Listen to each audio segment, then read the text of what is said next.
Hola, bienvenidos a Primer Intento, el podcast del Vicerrectorado de Posgrado de Investigación en Artes de la Universidad de las Artes, de la Dirección de Políticas de Investigación en Artes, y donde hablaremos sobre investigar, escritura académica y todas las cosas que no queremos afrontar los investigadores en el día a día. En los controles, Maite Villacreces, y quien les habla, Luis Pérez Valero. Hoy tenemos a una invitada muy especial, que es nada más y nada menos que la profesora Sofía Mera. Sofía, buenos días, ¿cómo estás? Hola, buenos días, muy contenta de estar acá, un poco nerviosa por este formato, pero también relajándome porque ya hicimos unos chistes previos a estar en directo. Y tiene que ver con la investigación precisamente. Háblanos un poquitito de ti. ¿Cómo llegas a convertirte en la artista, en la investigadora que eres? ¿Cómo se fue vinculando ese mundo en tu vida? Bueno, cuando yo empecé como a definirme profesionalmente, yo tomé la decisión de estudiar psicología primero, pero ya tenía un antecedente en la práctica artística de la danza. Yo originalmente bailaba danzas jazz, teatro musical, desde niña hasta esos años en que tuve que ya decidir que iba a estudiar en la universidad. Y también pasa una cuestión que no la comento tanto, pero creo que ahora es oportuno contarla. Yo vengo de una familia de médicos, y en esa familia, el primer hijo de la familia nace con una sordera. Es decir, nace sin escuchar y sin la posibilidad de escuchar a menos que haya alguna intervención compleja. Y eso fue constituyente en mi vida, no tanto por la discapacidad en sí, sino porque mi papá concretamente, que es médico y pediatra, decide como ser muy partícipe de la educación de mi hermano. Y lo que decide la familia es hacer una escuela de barrio en donde se daban actividades de todo tipo, entre esas actividades artísticas y deportivas para los niños del barrio. Y mi hermano estudió en esa escuela, es decir, él recibió una educación cercana. Mi papá fue su profesor desde toda la primaria. Además, mi hermano recibía... ¿Pero estaba inmerso en un sistema educativo especial? Sí. ¿O qué? Sí, no. Era educación regular, es decir, una escuela común. Todos los niños no tenían ninguna discapacidad, salvo alguno que haya aparecido con alguna necesidad específica en ese momento. Mi hermano era el niño con discapacidad auditiva, pero él recibía adicionalmente una educación especial respecto a poder leer los labios. Entonces él se comunicó con lectura labiofacial y se pudo estudiar con esa atención, digamos, que podía darle el amor de mi papá durante sus años escolares. Y en la secundaria estudió en el Colegio Aguirre Abad, que es un colegio fiscal en Guayaquil, ya sin el apoyo de mi papá como docente, y en la universidad estudió arquitectura. Bueno, esa es mi referencia mi referencia de amor y mi referencia de educación. Y desde allí, ¿cómo te llevaste eso al mundo del arte? Porque tú eres artista por encima de todo. Entonces, claro, con mi formación inicial de bailarina y al ingresar a estudiar psicología, fue pasando que naturalmente a mí me entusiasmaba la combinación de los procesos artísticos con los procesos psicológicos que intervienen en la educación. Y con el pasar del tiempo se fue haciendo más claro que me interesaba entender cómo sucede el aprendizaje con distintas personas que pueden tener distintos modos de percibir el mundo, percibir los objetos que se aprenden, relacionarse con los demás. Hay una cosa que me pasa a mí también en relación a la extrañeza propia, por ejemplo, cuando algo no comprendo en mí cómo se da, cómo aprenderlo, así como que hay algo en esa dificultad que me hace sentirme relacionada o identificada con las personas con discapacidad. Entonces por ahí viene como... Recuerdo que en algún momento yo tenía alguna... En la danza hay muchos desafíos corporales, pero mis desafíos en la danza nunca fueron tanto desde la destreza física, sino más destreza cognitiva. Cuéntanos un poquito más de eso, porque además, si hay una disciplina donde se necesitan una serie de condiciones prácticamente perfectas en estado anímico, en cuerpo y en mente, precisamente en la danza, ¿no? O sea, hablo especialmente de la danza clásica, que tiene toda una estructura, toda una disciplina, y que, bueno, posteriormente, cuando las nuevas propuestas y la danza contemporánea se van rompiendo y se van abriendo esos esquemas. ¿Cómo fue fluyendo todo eso dentro de tu experiencia, dentro de ese mundo que venía la Sofía viendo y creciendo? Bueno, en Guayaquil hay una tendencia desde hace algunos años, desde cuando yo era una niña, de que la danza responde a una necesidad de entretenimiento, de distracción casi. Lo digo de un modo un poco crítico porque si bien no es el único tipo de danza que ocurre en Guayaquil concretamente, sí se ve mucho, incluso en los procesos de admisión dentro de la carrera de danza acá en la universidad, que hay mucha pretensión de lograr ser un bailarín que muestre la destreza, que muestre la habilidad. Y yo me crié y me formé en ese contexto de la danza, ¿no? De la cosa virtuosa, de demostrar un cuerpo que podía ser algo increíble, incluso a pesar de lesiones y de esfuerzos. Y también muchas veces sin poner a la creatividad en un lugar central, ¿ya? O sea, como una cuestión más instrumental del cuerpo. En ese contexto, yo también disfrutaba de eso, ¿no? Como de ser una bella bailarina y como que gozar de esa cuestión medio narcisista que puede haber también en la danza, en algún... Bueno, todos los artistas somos narcisistas en el fondo, porque si no, no haríamos arte. Claro. Pero los investigadores también, y los teóricos también, o sea, todos estamos llenos de narcisismo. Hay un narcisismo ahí, ¿no? En general, pero sí me parece que ese narcisismo se puede ir sofisticando y puede ir dialogando un poco más con el entorno, ¿no? En el caso de la danza, en mi formación inicial era una cosa muy del cuerpo de la bailarina como un ideal, ¿ya? Y eso, si bien traía algunas satisfacciones de tipo narcisista en mi caso, porque, no sé, yo tenía un cuerpo privilegiado para ciertas cuestiones de ese ámbito, a mí también me pasaba que yo tenía, como dije hace un momento, me costaba aprender como grandes cantidades de coreografía. Nunca fui buena para memorizar, para ser ágil. Es como que tenía algunas condiciones, pero no todas. Pero es un punto favorable saber de qué careces, claro, porque eso también puede ser una fortaleza importante, sí, ¿no? En tu trabajo. Y también pasaba que los modos de enseñar de los que yo estaba rodeada en la danza tenían que ver mucho con la réplica de formas. Okay. Y eso a mi proceso de aprendizaje en la danza me perjudicaba aún más, porque era como rápidamente llegar a una forma, a una información que yo la recibía a través de la visión, que encima no veo bien tampoco. Entonces, muchas veces como que no lograba consolidar ese proceso. Y después, muchos años después, cuando viajé a Argentina, pude conocer la danza contemporánea. Y en la danza contemporánea se da que el modo de aprendizaje de la danza trata de que la supremacía de lo visual esté un poco menos, ¿no?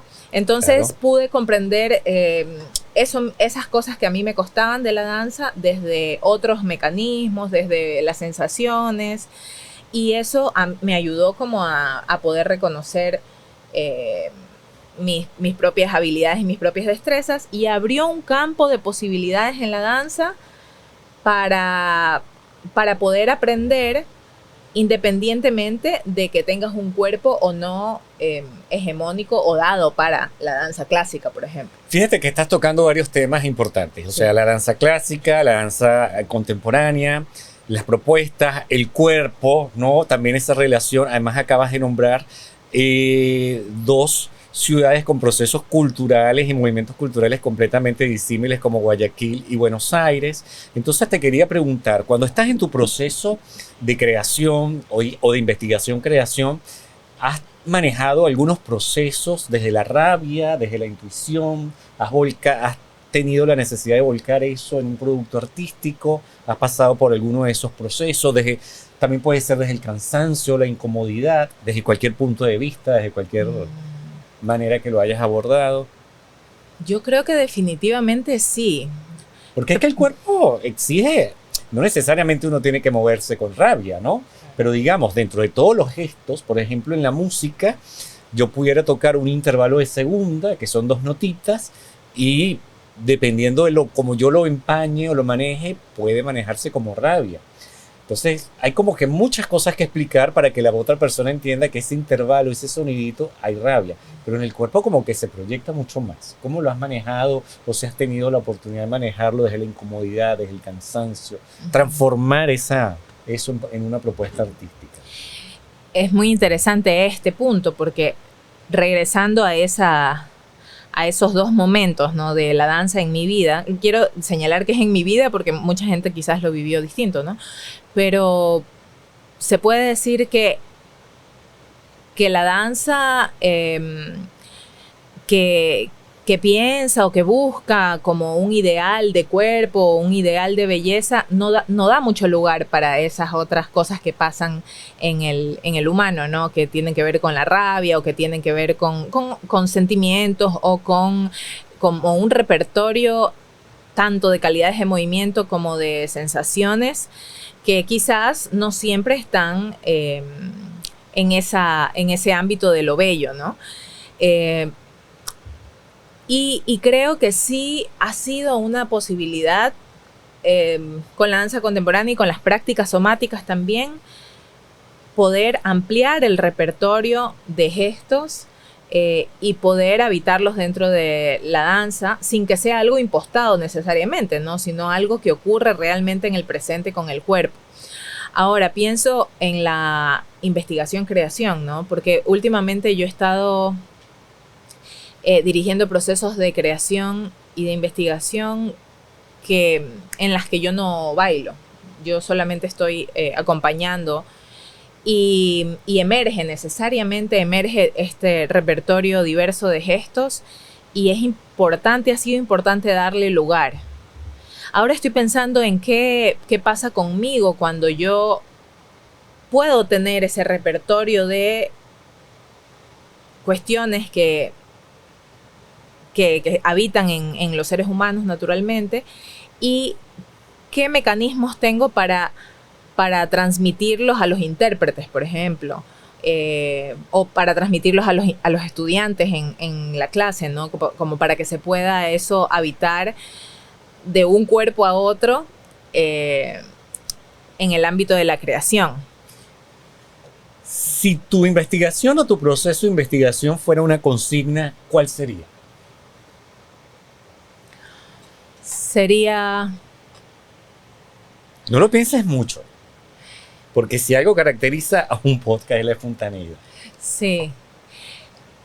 Es difícil que sea en una, pero bueno, la inicial la tengo. La inicial sería: convierte esto que ves o esto que percibes, que podría ser cualquier cosa, podría ser el sorbo de tu mate, en un movimiento. Bien, es interesante y disruptivo. Y viéndolo desde ese punto de vista, ¿cómo ha sido ese acercamiento de la propuesta de la danza contemporánea con respecto a la academia, específicamente en el ámbito de Ecuador? Hablamos de un país sumamente conservador desde el punto de vista de la academia, pero también de la sociedad. ¿Y cómo has sentido tú ese acercamiento en propuestas, por ejemplo, como Dislocar, que es un proyecto de investigación que tú llevas, que es sumamente ambicioso, disruptivo y de gran aliento y gran alcance.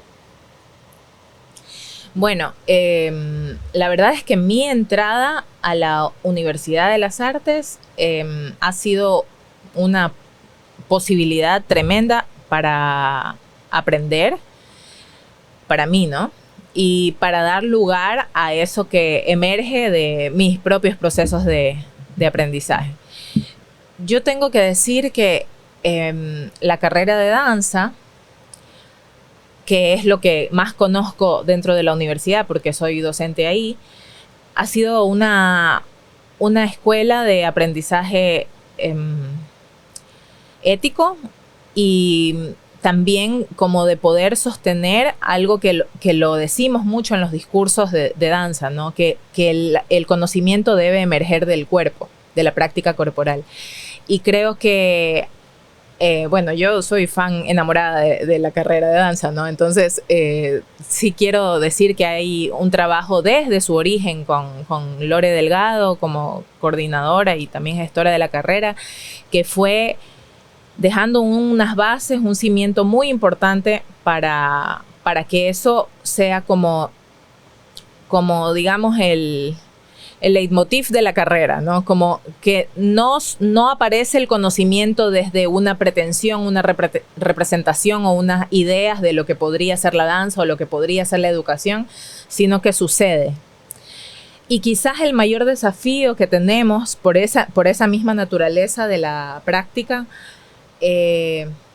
tiene que ver con cómo ese conocimiento que emerge de la práctica corporal o de la experiencia corporal llega a ser conocimiento que se puede comunicar, llega a ser conocimiento que puede conceptualizarse y no que quede así borroso y ambiguo, ¿no? Pero estamos entrando en este mismo momento, para quienes nos están sintonizando, estamos en primer intento, aunque es un podcast, no sé si realmente la gente nos sintoniza, ya tendré mi sesión de tutoría con Maite Villacreces, pero estamos entrando a la parte del programa fundamental también, porque es la escritura. Acabas de hablar de comunicación, acabas de hablar de conceptualización, el cuerpo es una manera de escribir, pero también nos tenemos que enfrentar a los rigores tradicionales de la escritura académica, sí, convencional.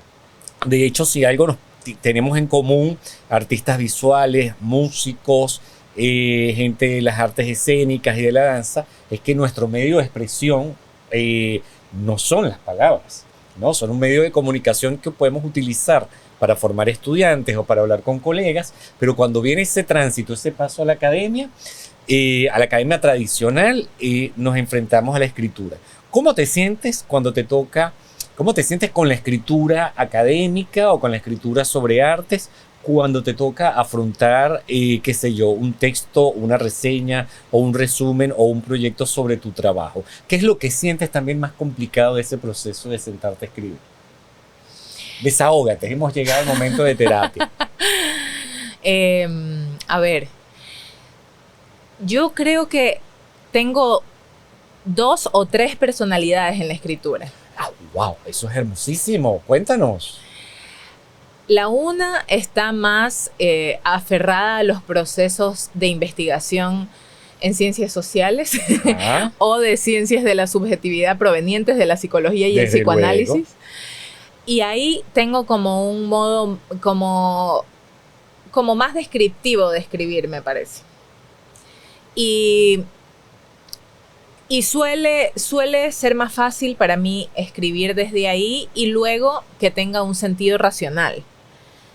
Ya, voy a decirlo así. Lo expresé de esta manera. Esperemos que se sostenga con lo que voy a decir ahora. La otra personalidad es la personalidad de que ya no sería una personalidad, sino que es cuando le abro la llave al inconsciente directamente. Ahí puede emerger lo poético, puede aparecer, digamos, lo borroso de la experiencia corporal, pero convertido en palabras que todavía no llegan a ser conceptos o representaciones, sino que simplemente es como palabras en desorden. Y después, cuando vuelvo a ese tipo de textos, emerge sentido, con suerte, emerge sentido, y a veces no, pero lo abandono y lo dejo así. Pero esa es una práctica que considero muy necesaria para no adelantarme a perseguir las ideas. ¿A qué me refiero? Hace poco el año pasado, hicimos con un grupo de estudiantes, unos 10 estudiantes, 11 estudiantes, una publicación de preliminar. Sí, la leí. Preliminar, para quienes nos están escuchando, es una publicación de la Universidad de las Artes.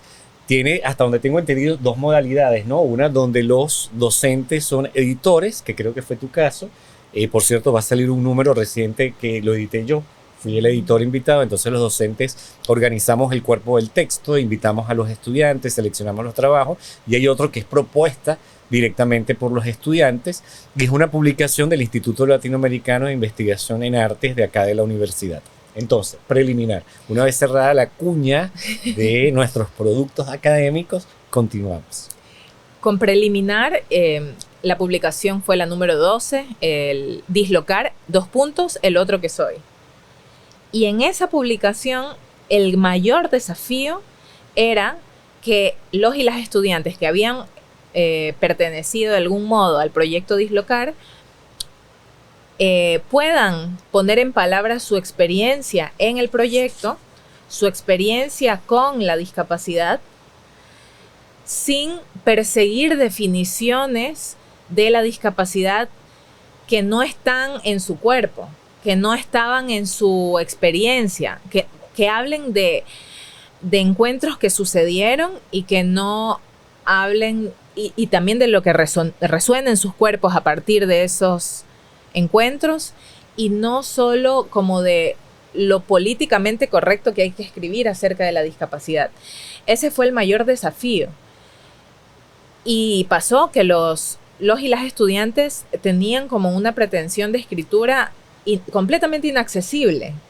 Era muy difícil para mí entender porque se ponían metaacadémicos.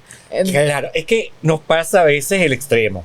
O son demasiado llanos y no se entiende y no tiene alcance lo que quiere decir, o se convierte en una cosa académico por lo académico, que también engola, enreda el discurso en su proceso.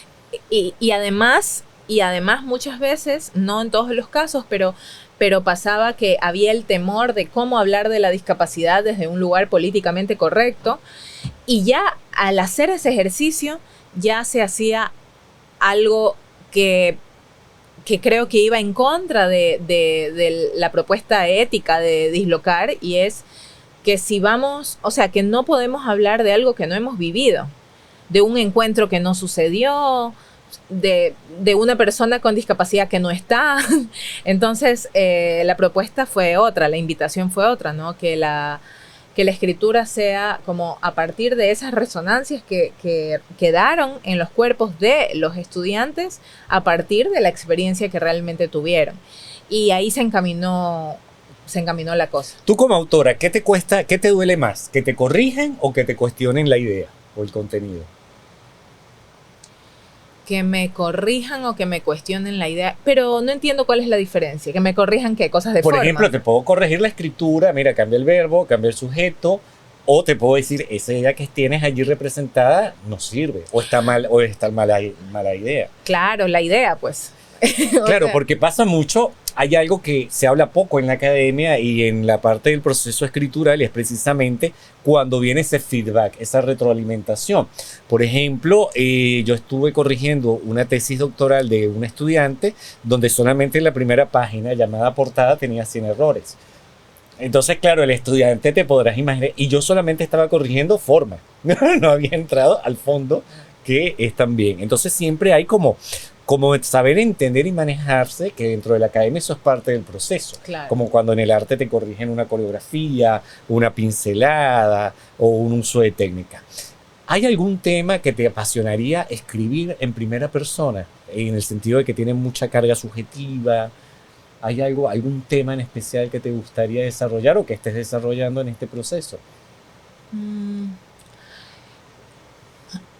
Creo que lo he venido haciendo, pero todavía no llego como ahí al punto clave, pero tiene que ver con esto de la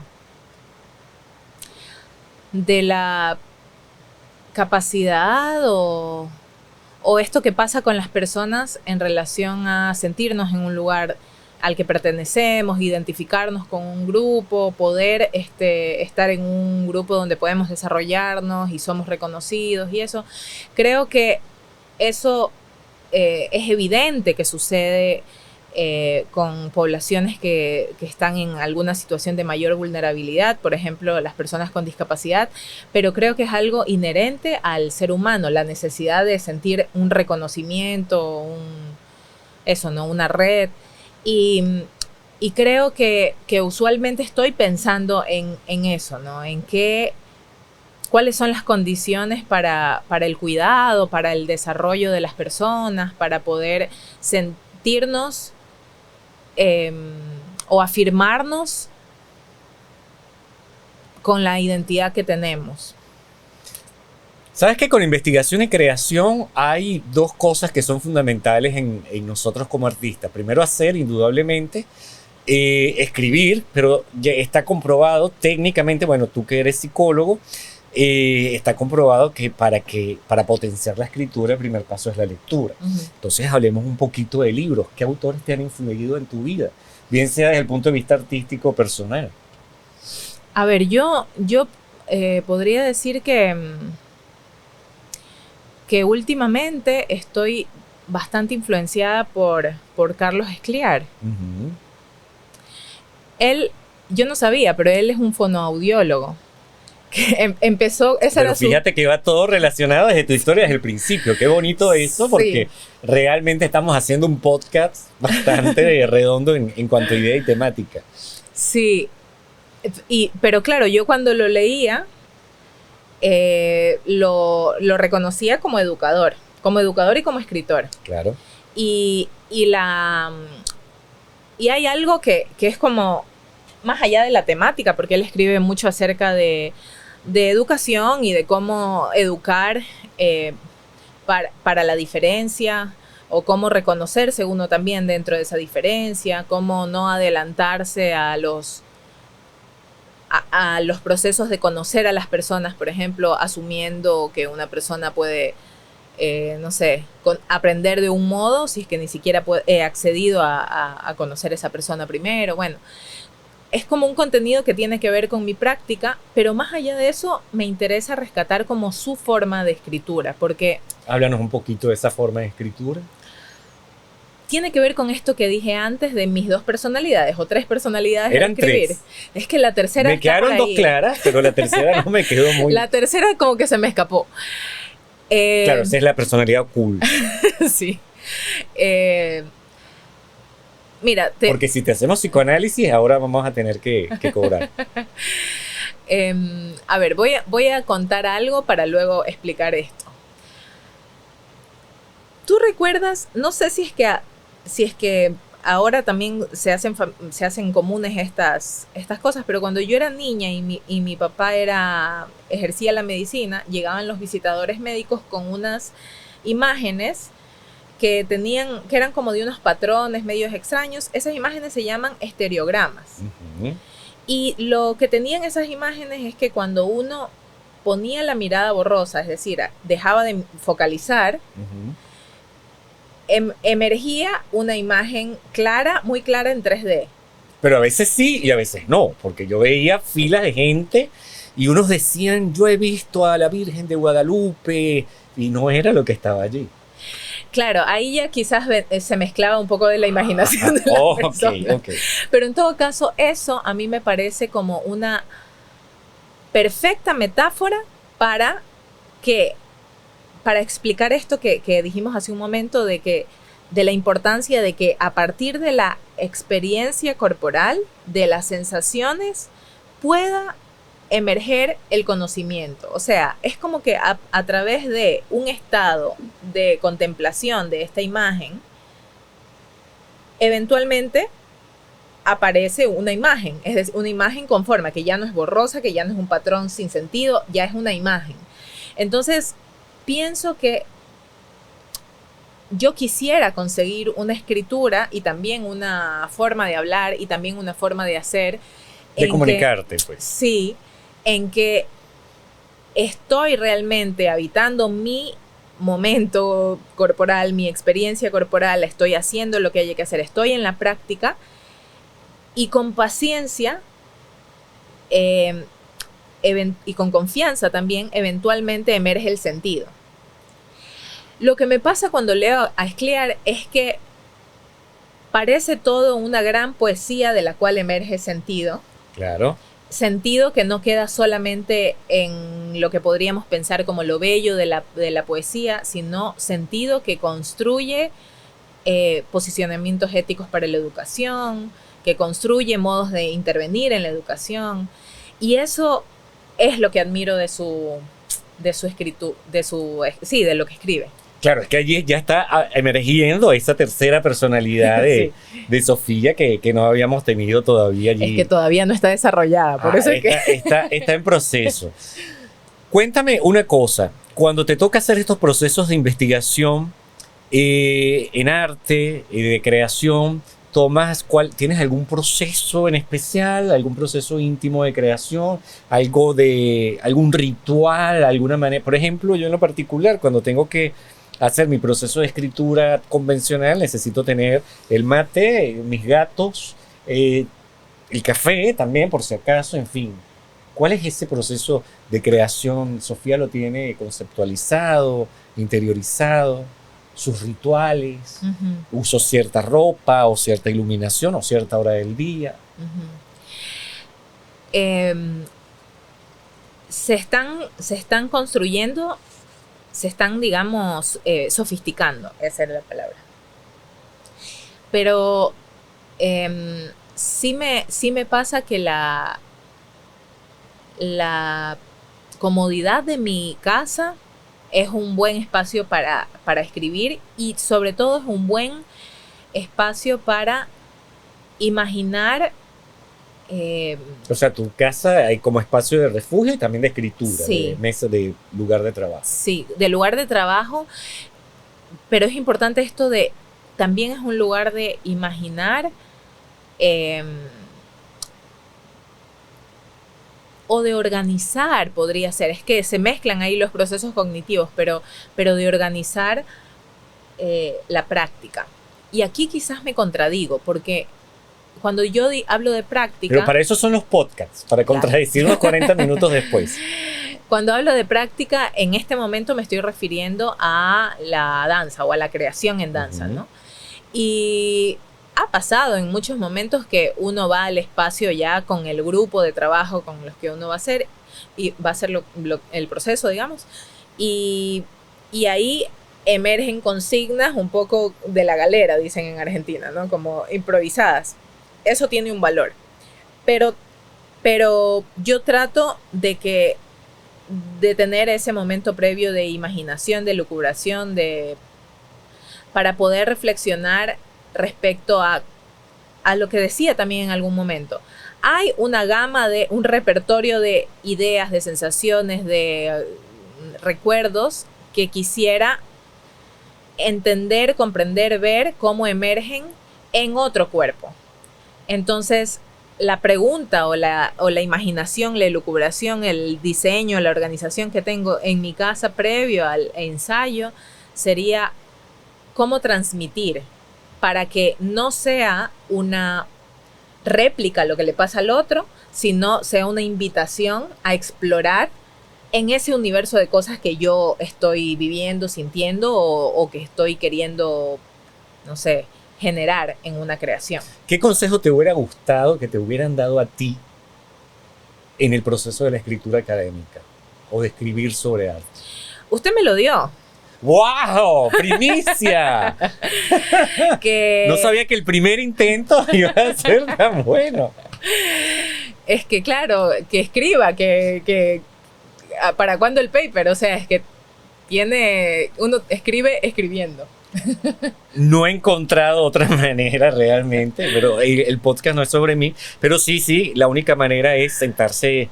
¿Quieres escribir? Pues siéntate a escribir. Y cosas prácticas, no ponerse un horario. Claro, rutina, sobre todo. Hay una anécdota que ya no sé si es verdad o no, y tampoco tengo la referencia a la mano, pero dicen que un compositor le llega a Mozart diciéndole, maestro, ¿qué necesito para escribir una ópera? Entonces Mozart le dice, empieza con unas canciones, unos leads, unas canciones sencillas para voz y piano, textos cortos.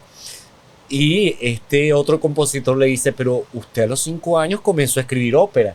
Y él dijo, claro, y no le pregunté a nadie. Entonces, un poquito, salvando la distancia histórica, conceptual y de talento de un Mozart con nosotros, a mí me ha pasado con la escritura académica, que he terminado dando clases de escritura académica, y es algo a lo que yo no estudié. Simple y llanamente, la respuesta que le doy es sentarse a escribir. Sentarse a escribir y no ponerse grandes metas en cantidad, gente que quiere escribir un libro en un día o cosas por el estilo. No, metas pequeñas y que se puedan acercar. Estamos ya, por cierto, llegando ya a la parte final de nuestro podcast, y se va tornando un poquito más ácido en las preguntas que queremos hacerle a nuestra invitada de hoy, Sofía Mera, y es, ¿qué pregunta de investigación te persigue todavía y que no has terminado de darle respuesta en tu proceso de investigación-creación? Bueno, un montón, pero creo que, bueno, Dislocar empezó... Dislocar es el proyecto que dirige la profesora. ¿Cuántos años llevas con ese proyecto ya? En la universidad ya serán 5. ¿Y antes de la universidad? No se llamaba Dislocar, pero es un trabajo desde hace claro, ya iba muchos generándose, años, ¿no? Sí. 15 años podrían ser. Bueno, lo que pasó con Dislocar en la universidad los primeros años es que se quería sostener, se quería dar el enfoque a cómo podrían ser los procesos de creación o cómo garantizar que los procesos de creación sean accesibles para personas con discapacidad. Y esa es una pregunta que es una pregunta sin respuesta, porque hay muchas formas y porque la accesibilidad sigue evaluándose y respondiéndose y analizándose. Sin embargo, hay una certeza provisoria para mí respecto a eso, y tiene que ver con que hay algunas condiciones que ya se han identificado en este contexto como para que eso pueda darse y pueda fluir. Entre esos, una metodología de creación que nosotros la presentamos y que no es nada que te estructura ni que te limita, sino más bien que te permite eso, evaluar las condiciones para la accesibilidad en la creación. Sin embargo, ahora la pregunta se ha desplazado hacia cómo es la accesibilidad en los procesos de educación artística. Y esa es una pregunta que es, a mi criterio, se la puede responder desde múltiples lugares, porque la intención con esa pregunta de investigación y con los objetivos actuales de Dislocar es que traer el tema a la discusión de la accesibilidad a la universidad, a los procesos educativos de la universidad. No solo porque hasta ahora Dislocar había funcionado como a través de convocatorias en donde personas con discapacidad de otros lugares venían y se acercaban. Claro. Pero ahora es pensar, bueno, tenemos estudiantes que tienen discapacidad, que tienen una necesidad educativa específica. ¿Cuáles son los procesos, las rutas para poder garantizar que ellos están recibiendo una educación a la que pueden acceder? Y ahí yo me estoy poniendo en terreno peligroso, porque estoy... Esa es tu cuarta personalidad. Esa es mi cuarta, es la personalidad punk. Es que, por cierto, hablando de la personalidad punk, la idea de este podcast surge, entre otras cosas, porque hay un libro que se llama Por una musicología punk, Manifiesto por una musicología punk, del escritor argentino Leandro Donoso, y que el doctor Andreas Taiza también vio y recibió, y dijo, ¿por qué desde la academia no podemos hacer esto? O sea, tanto que hablamos, tanta irreverencia, y parte de la irreverencia es precisamente hablar de nuestros procesos de investigación en artes, pero despojados de toda esa carga. Entonces tienes ya una quinta personalidad, porque vas con la personalidad de la investigación punk. Sí, y es que ahí hay como... Yo suelo decir que me dan los calores cuando hablo de este tema, porque Porque claro, sucede que estamos hablando de arte, estamos hablando de práctica artística, estamos hablando de creatividad. Y dentro de todo eso, también sucede que muchas veces defendemos tanto la disciplina artística por encima de lo que realmente sucede con las personas que practicamos las artes. Y en ese sentido, creo que hay una discusión que trasciende este podcast y trasciende quizás este momento, pero que sí tiene que ver con cuál es el lugar de la educación en artes en Guayaquil, para qué lo hacemos. Tiene nuestro objetivo como Universidad de las Artes, ¿cuál es, no? Como defender las prácticas y las disciplinas artísticas a cabalidad, como que si fueran una cuestión así sagrada, o más bien expandirlas y con eso poder sacudir la vida de las personas, poder habilitar que los destinos, que a veces son sentencias para muchas personas en esta sociedad tremenda en la que vivimos, que pueda tener otros caminos, que puedan emerger nuevos caminos en esas vidas. Entonces, en ese sentido, sí creo, y hablando otra vez de la accesibilidad, que sería es una responsabilidad de la universidad poder plantearse estas preguntas en relación no solo a la discapacidad, sino cómo realmente el arte es accesible en un contexto como el nuestro, ¿no? Y al mismo tiempo seguimos cuidando de la práctica, ¿no? Sí, no, y algo que acabas de decir también, porque mucha gente asocia que el arte es elitesco. Ajá. Estudiar arte es elitesco, pero también consumir arte es elitesco, y realmente la mayoría de nosotros se acerca al arte por alguna circunstancia de vida, desde el punto de vista social, afectivo, porque hubo algo que nos conmovió y hubo algo que terminó empujándonos para acá. Yo, por ejemplo, he tenido estudiantes que entran en crisis y me dicen, ¿cómo sabía usted que quería ser músico? Y yo simple y llanamente lo estaba haciendo. No estaba cuestionándome una cosa u otra. Pero claro, son presiones y situaciones sociales que cada uno de nosotros va viviendo. Pero en efecto, lo que se busca es que el arte sea vivo y tenga realmente un mayor acceso a todos los que estamos realizándolo y los que lo quieren consumir, porque también el arte es para consumir. Mira, estamos entrando en los últimos minutos, entonces tengo una serie de preguntas que yo las llamo tipo ráfaga. No puedes ver, no puedes hacer trampa. Entonces la idea es, yo te voy a preguntar siempre en pares, tienes que elegir una y decirme por qué. ¿Elegir una pregunta? No, elegir una de las respuestas. Ah, ya. Una cosa u otra. Todas relacionadas con el arte o con la escritura académica. Yeah. Pero se trata de jugar un poquito también, que has hablado desde el psicoanálisis, de lo intuitivo, desde la asociación libre. Ah, bueno. Porque además puede resultar un juego divertidísimo, ¿no? Ya, pero el por qué puede ser que me salga bien abstracto. Lo simpático de esto es que no hay una respuesta buena o mala, negativa, no hay juicios de valor aquí, sino simple y llanamente lograr los últimos minutos para completar la hora del podcast. Muy bien, y excelente. Que no se vea, claro, y que no se sienta así como que, wow, Pérez Valero se quiere ir ya. No, bueno. Procesos de investigación. ¿Qué preferirías? ¿El archivo o la intuición? La intuición, definitivamente. ¿Por qué? Porque hay que defender lo que dice el cuerpo. Pero fíjate, ¿no crees que de pronto en un archivo puede haber cosas intuitivas también? Sí, pero tenía que elegir. Ok. En medio de una investigación, ¿prefieres una cita bibliográfica o la experiencia? Uy, voy a decir la experiencia, pero no ninguneo a las citas bibliográficas. Estoy sorprendido porque pensé que ibas a decir la experiencia después de que habías dicho la intuición. Es que dije la experiencia, ajá, pero no ninguneo a las citas bibliográficas. Pero lo pensaste. Muy bien. Formato de escritura académica, ¿ensayo o manifiesto? Porque un manifiesto también puede ser escritura el manifiesto, no lo había pensado así, ¿eh? Voy a decir manifiesto. El manifiesto, ¿por qué? Porque siento que a veces el manifiesto puede ser más contundente para posicionarse. Una pregunta que no está en el cuestionario. La UArtes se ha posesionado, a lo mejor pierdo el trabajo. La UArtes se ha posesionado porque, entre otras cosas, maneja un discurso bastante, ¿sabes? El arte de por sí es rebelde. Ajá. Pero ¿qué crees tú que le hace falta, y no digo la UArtes, a la universidad, a la academia para que sea más punk? Lo que decía, que no se olvide de dónde está ubicado. Muy bien. ¿Tesis o fanzine? El fanzine Pero es más veo que te he divertido, arrancado pues. muchas risas, oye, qué simpático. El fanzine es más divertido. El fanzine es más divertido y un formato mucho más flexible. Muy bien. Y eso nos lleva a lo siguiente, ¿rigor o riesgo?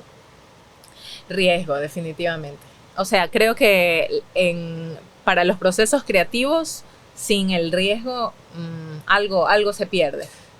Sí, a mí me ha pasado, mis minutos de anécdota, que he enviado un artículo a evaluar y me responden los evaluadores, entonces, ¿sabes? Siempre son pares, ¿no? Entonces recibo el evaluador, uno dice, este artículo es muy crítico, por lo tanto debe publicarse. Y el evaluador dice, este artículo es muy crítico, por lo tanto está rechazado. Ese tipo de cosas que pasan en la academia. ¿Norma o herejía? Bueno, es que es muy predecible mi respuesta. No, yo no lo sé. Herejía, pero es porque estoy muy, muy en contra de lo normativo. Ok, entonces ya por aquí uno se imagina la siguiente respuesta. ¿Primera persona o tercera persona al momento de escribir? Sabes que no me molesta la tercera persona. Ah, muy bien, ¿por qué? A mí tampoco. Porque me parece que, a ver, no estoy tan segura de lo que voy a decir, pero me gusta pensar la tercera persona como algo más neutral y menos narcisista. Muy bien. ¿Biblioteca o calle? Para hacer investigación, claro.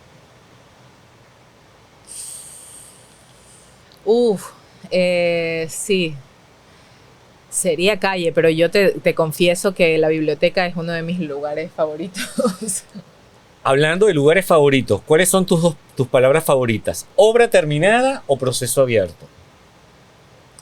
Proceso abierto. Bueno, es que eso realmente ha sido dislocar, ¿no? O sea, Sí. pero para los que nos escuchan, realmente dislocar no es un proceso abierto en el sentido, es que la obra se va transformando también, la propuesta, el concepto, el público, las audiencias se van transformando permanentemente. ¿Academia o ruido?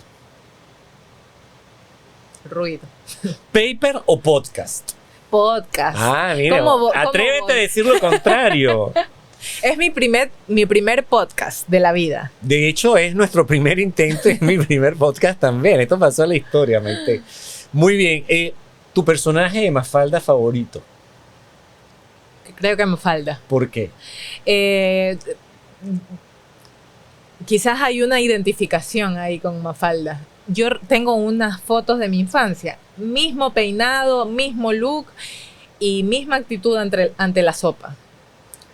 Bueno, yo tenía esa actitud hasta que descubrí el encebollado. Debo decir Claro. que el encebollado transformó mi vida. Hay un antes y un después del encebollado y eso es importante Claro, reconocer. reconocer. Mira, antes de irnos, tú tienes un talento escondido, eres cantante, te pedí que vinieras con el ukelele y para cerrar nuestro primer intento nos pudieras cantar unos compases de un éxito pop. Pero qué atrevimiento, qué atrevimiento. Yo ya pensé que me había salvado. Oiga, pero ¿y usted no me va a acompañar? Yo soy el que... Claro, yo entrevisto. Bueno, a ver, voy a cantar una canción infantil. Y esto es porque últimamente estoy conectando mucho con ese espíritu materno y además porque es una canción que me cantaba mi mamá a propósito del Día de las Madres. A propósito, ¿cierto? Ok, solamente voy a cantar unas frases, ¿ya? Gotas de lluvia sobre mí, que mojan mi rostro con ternura y sin igual. Siento al caminar, las gotas de lluvia sobre mí van cayendo para jugar, escondidas bajo el sol. La lluvia. Muchísimas gracias, Sofía. Esto ha sido nuestro primer intento de podcast desde el Vicerrectorado de Posgrado de Investigación en Artes, desde la Dirección de Políticas de Investigación en Artes. En los controles ha estado Maite Villacreces, nuestra invitada especial Sofía Mera y quien les habla, Luis Pérez Valero, y nos vemos en la próxima.